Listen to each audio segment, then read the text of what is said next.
महाराज जी कैसे मैं और ज्यादा सहनशील होकर घर गृहस्थी में आने वाली बाधाओं को सह सकती हूँ। नाम जप करो, सत्संग सुनो। सत्संग से बुद्धि पवित्र होगी। विवेक के द्वारा हम हर विपत्ति से बच सकते हैं।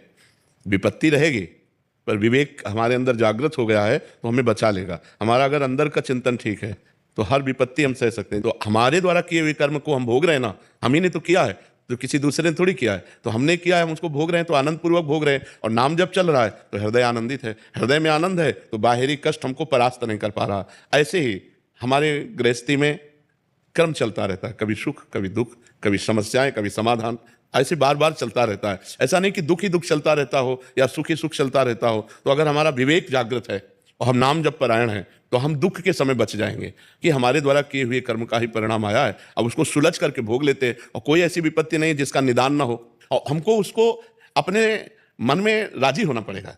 अगर हम मन में नकारात्मक सोच कोई बढ़ाते चले जाएं तो अच्छी परिस्थिति में भी हम दुखी रहेंगे। अगर हमारी सकारात्मक सोच बन जाए तो बिगड़ी हुई परिस्थिति में भी हम आनंदित रहेंगे, खुशी रहेंगे।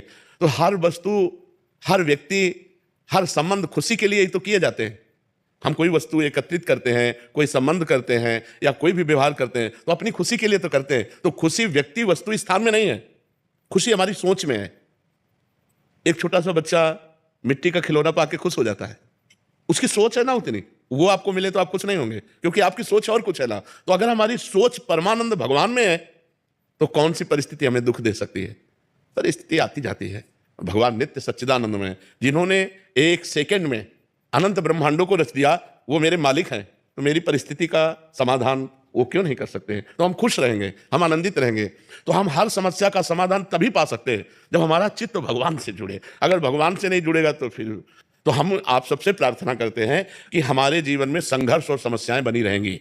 बड़े बड़े महात्माओं के, यहाँ तक कि युधिष्ठिर आदि धर्मात्माओं के, यहाँ तक कि भगवान स्वयं श्री राम के। आप देखा जब मनुष्य रूप में अवतरित हुए तो सरकार को कितना कष्ट सहना पड़ा, हर समस्याएं आई। सीता जी का हरण हुआ, दशरथ जी का मरण हुआ, क्या क्या हुआ। तो जीना पड़ेगा, हमको जीना पड़ेगा, इसी जगत में रहना पड़ेगा। लेकिन हमको वो कला सीखनी है जिससे हम दुख को भी सुख में परिणित कर सकें। वो है भगवान का भरोसा, भगवान का आश्रय। अगर भगवान का आश्रय, भगवान का भरोसा है, बिल्कुल सब ठीक हो जाएगा। हमारी विश्वास मान लो, हम अपने विश्वास से कहते हैं कि हमारी हालत ये थी, हम तुमसे सच्ची कहते हैं कि हम पड़े हैं, पानी रखा है, हम उठा के नहीं पी सकते। और आज आप देखते हो सैकड़ों साधक हैं। तो ये कौन है? भगवान ही तो है ना। भगवान आकर इतने रूप में, अपने बाप का कोई दुलार नहीं करता लेकिन ये हमारा दुलार करते हैं। तो हमें लगता है ये मेरे ही ऊपर नहीं, यदि आप भगवान के आश्रित हो जाओ तो भगवान आपके भी हैं।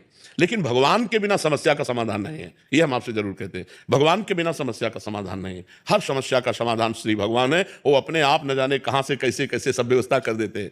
इसलिए हम सबसे कहते हैं कि अपनी समस्या का समाधान केवल भगवान से होगा, किसी इंसान से नहीं होगा। अगर इंसान कोई करेगा तो हमारे बाधा ही पहुंचाएगा, वो स्वार्थ बुद्धि प्रकट कर देगा। लेकिन वो भगवान करेगा, वो निस्वार्थ करता है, वो निस्वार्थ करता है। इसलिए हमें लगता है हमारी समस्याओं का समाधान विवेक और भजन है। अगर हम भजन करें और विवेक से चलें तो संसार पर विजय प्राप्त कर सकते हैं।